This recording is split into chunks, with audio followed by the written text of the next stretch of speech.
आप सबके संज्ञान में बातें हैं कि सरकार ने इस समय एक निर्णय लिया है। मदिरा की खुदरा बिक्री तो दुकानों की बंदोबस्ती और संचालन नियमावली 2025 सरकार ने पारित किया। और मैं ये मानता हूं कि हेमंत सोरेन के नेतृत्व में संभवतः या तीसरी दफे ये नीति बना रही है, लागू कर रही है, पारित कर रही है। तो ये तीसरी दफा भी घोटाला का ही एक प्रकार से एक स्क्रिप्ट तैयार की जा रही है।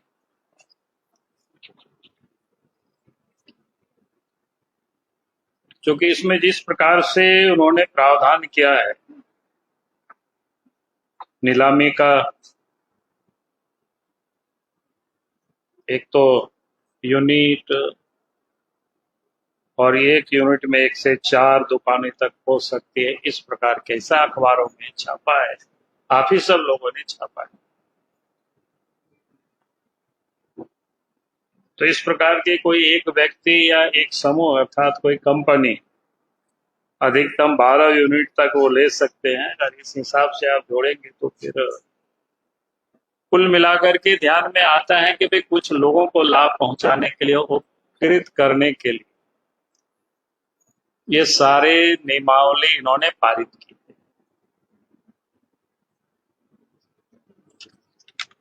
आप सबके जानकारी के लिए हमने, जानकारी नहीं, आप सबको जानकारी है, सिर्फ मैं स्मरण दिलाना चाहता हूं।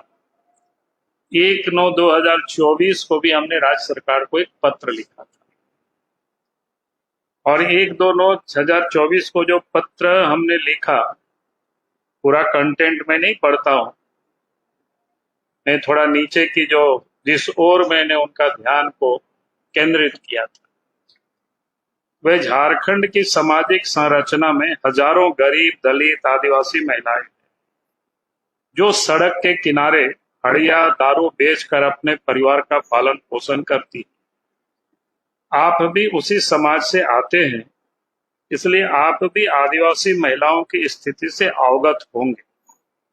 ऐसे में मेरा आपसे निवेदन है कि जिस प्रकार केंद्र सरकार पेट्रोल पंप और गैस एजेंसी के लाइसेंस निर्गत करने में दलितों, आदिवासियों, महिलाओं, दिव्यांगों और सेना से सेवानिवृत्त जवानों को प्राथमिकता देती है, उसी प्रकार राज्य सरकार भी देशी विदेशी शराब दुकानों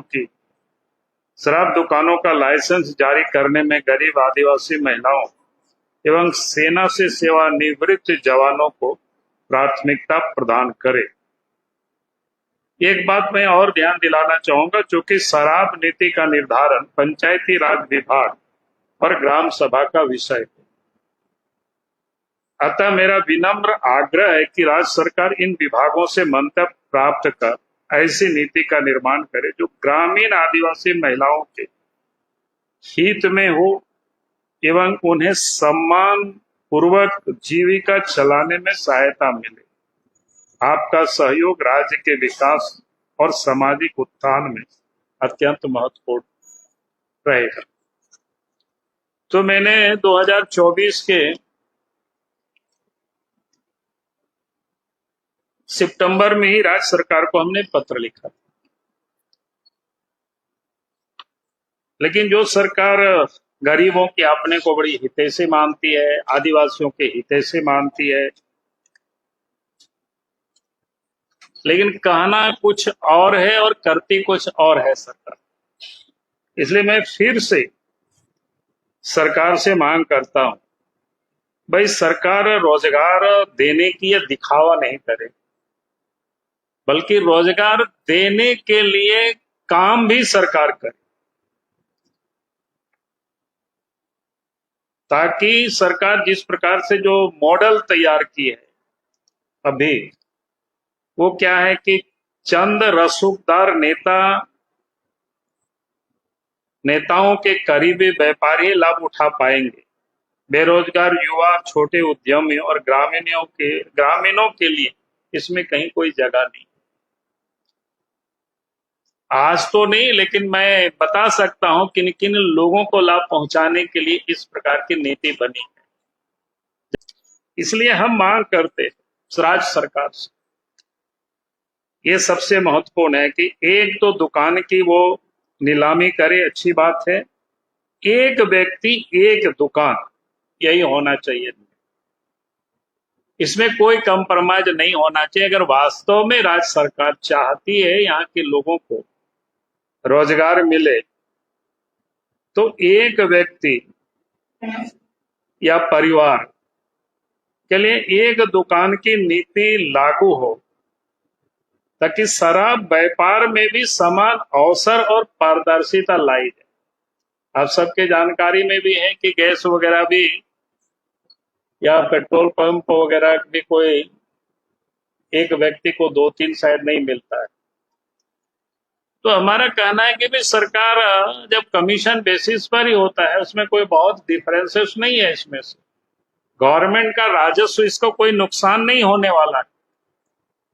सिर्फ सरकार इसको ये नीति बनावे, क्योंकि राज्य के अंदर में आप सबके जानकारी में है कि खुदरा दुकान 1453 है।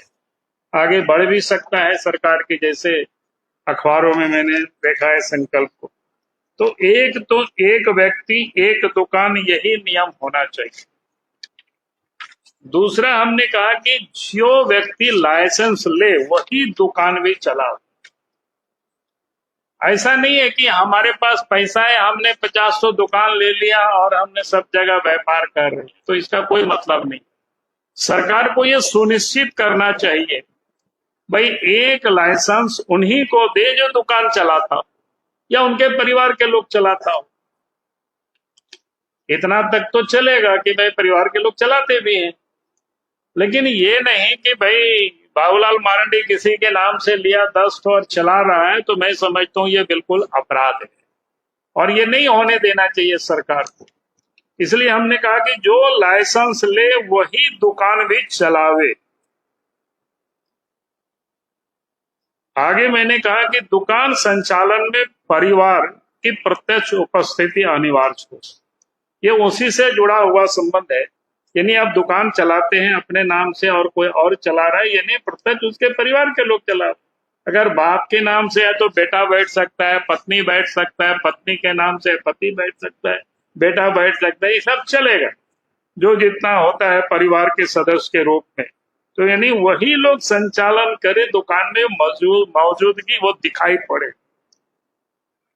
फिर हमने कहा कि भाई अधिसूचित जो क्षेत्र है झारखंड में, जिसको क्या कहते हैं एरिया, शेड्यूल एरिया, तो शेड्यूल एरिया में आबादी के प्रोपोर्शनेट एसटी को ही दुकानें मिलना चाहिए, आबादी के प्रोपोर्शनेट। ये सरकार को सुनिश्चित करना चाहिए।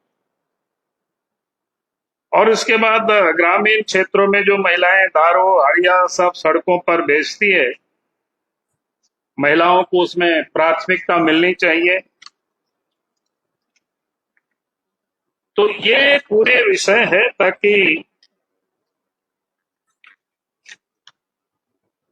इस का उद्देश्य राजस्व के साथ साथ रोजगार भी होना चाहिए,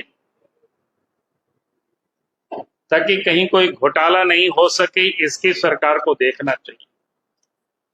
और सरकार अगर ये नहीं करेगी तो निश्चित रूप से झारखंड में इस मुद्दों को लेकर के जनता की आंदोलन का उनको सामना करनी पड़ेगी सरकार को,